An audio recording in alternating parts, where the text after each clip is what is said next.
Pengkhianatan merupakan hal yang biasa terjadi dalam dunia bajak laut. Mereka yang berkhianat biasanya memiliki sifat yang licik dan cerdas. Selain itu, mereka akan menggunakan berbagai macam cara untuk mencapai tujuan mereka. Di sepanjang cerita One Piece, ada banyak pengkhianatan yang menghiasi jalan cerita. Dan berikut ini, Bos One Piece akan mengulas 10 momen pengkhianatan yang tak terlupakan dalam cerita One Piece.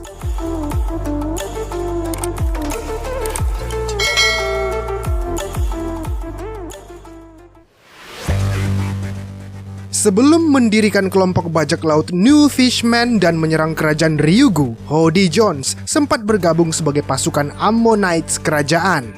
Namun, dia ternyata memiliki rencana busuk di balik itu. Tujuan utama Hody Jones adalah dia ingin mencuri energi steroid yang tersimpan di dalam kotak Tamate Bako. Pil itu mampu memberikan penggunanya kekuatan hebat berkali-kali lipat. Selain itu, Hody Jones juga merupakan dalang di balik pembunuhan Ratu Otohime.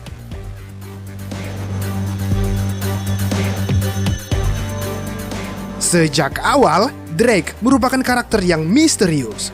Motifnya bergabung dengan bajak laut Beast dipenuhi tanda tanya.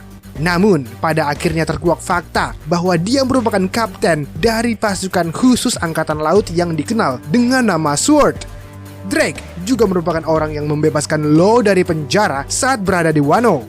Meskipun permainan Drake terbilang halus, kedok pengkhianatan Drake pada akhirnya terbongkar hingga dia dikejar-kejar oleh Queen dan Hushu.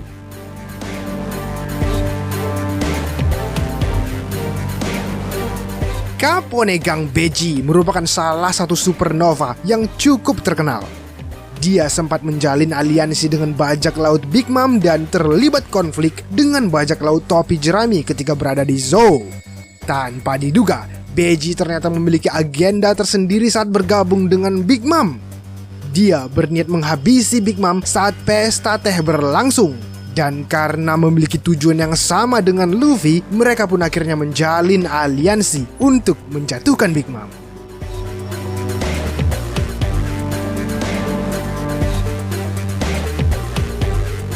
Selama alur cerita Whiskey Peak dan Alabasta, Nico Robin sempat berperan sebagai Miss All Sunday yang menjadi kaki tangan Mr. Zero alias Crocodile. Dia sempat menyerang Vivi dan meledakkan kapal Igaram yang berniat melarikan diri. Tanpa diduga, Nico Robin punya agenda tersendiri dan dia sempat menyelamatkan Luffy yang terkubur oleh pasir mematikan Crocodile. Dia ternyata hanya mengincar poneglyph yang ada di bawah makam kuil Alabasta dan tak berniat memberitahu Crocodile apapun tentang senjata kuno Pluton.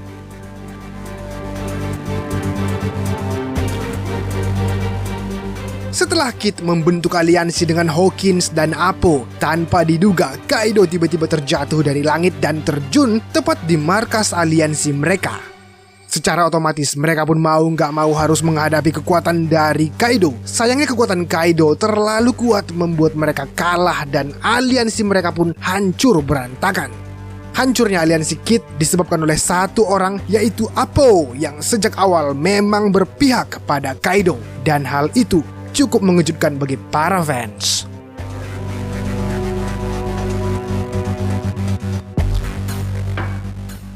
CP9 merupakan agen rahasia dari pemerintah dunia yang sempat diberikan misi khusus untuk mengejar blueprint Pluton milik Franky.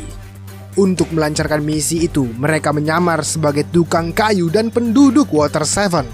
Setelah mereka membaur dengan penduduk Water 7 dalam waktu yang lama, mereka pada akhirnya tahu letak keberadaan blueprint tersebut. Mereka kemudian berniat menghabisi Iceberg dan membuatnya seolah-olah seperti kecelakaan biasa.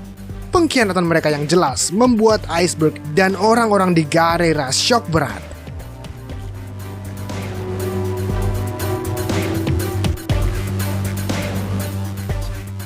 Setelah terpisah dalam waktu yang lama, Roshinante tiba-tiba muncul di hadapan Doflamingo dan dia berpura-pura tidak bisa bicara. Dovi yang masih menganggap Roshinante sebagai adiknya pun menerima dia dan memberinya posisi sebagai eksekutif dengan nama Corazon. Namun, identitas Roshinante akhirnya terungkap dan dia adalah seorang angkatan laut yang dianggap Sengoku sebagai anak angkatnya.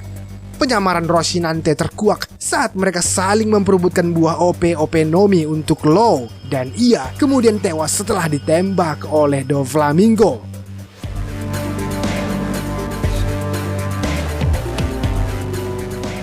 Denjiro adalah mantan pimpinan dari Yakuza yang beroperasi di ibu kota bunga sekaligus mantan anjing setianya Orochi. Dia merupakan samurai yang sangat kuat dan disegani oleh para pengikutnya. Bahkan Zoro pun mengakui kekuatan Denjiro. Yang sangat mengejutkan adalah Denjiro ternyata merupakan Kyoshiro, salah satu pengikut Oden. Yang mana setelah kematian Oden, dia sangat marah hingga membuat gurat wajahnya berubah. Dia kemudian menjadi kaki tangan Orochi sambil menunggu Kinemon dan seluruh Akazaya lainnya datang untuk membalaskan dendam mereka.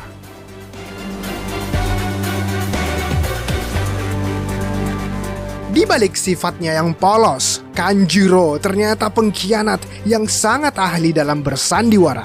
Selain itu, dia juga sangat kejam dan tak punya empati terhadap teman-teman dari Akazaya 9.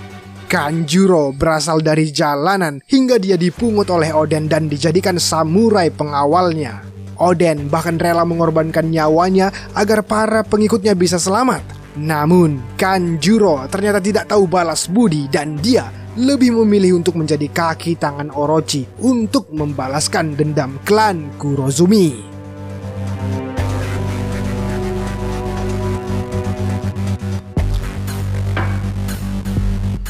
Pengkhianatan yang paling jahat dalam cerita One Piece tentunya adalah pengkhianatan Teach alias Kurohige yang tega membunuh rekannya demi mendapatkan kekuatan buah iblis.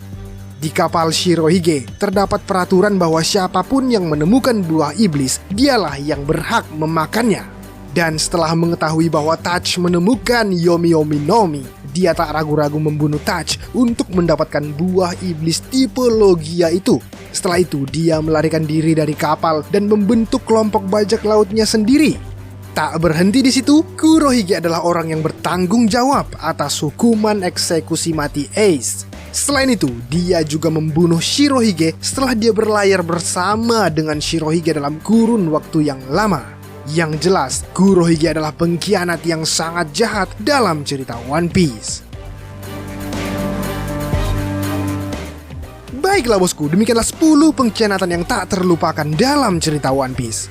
Terima kasih ya karena kalian sudah menonton sampai akhir video ini dan sampai jumpa di video berikutnya.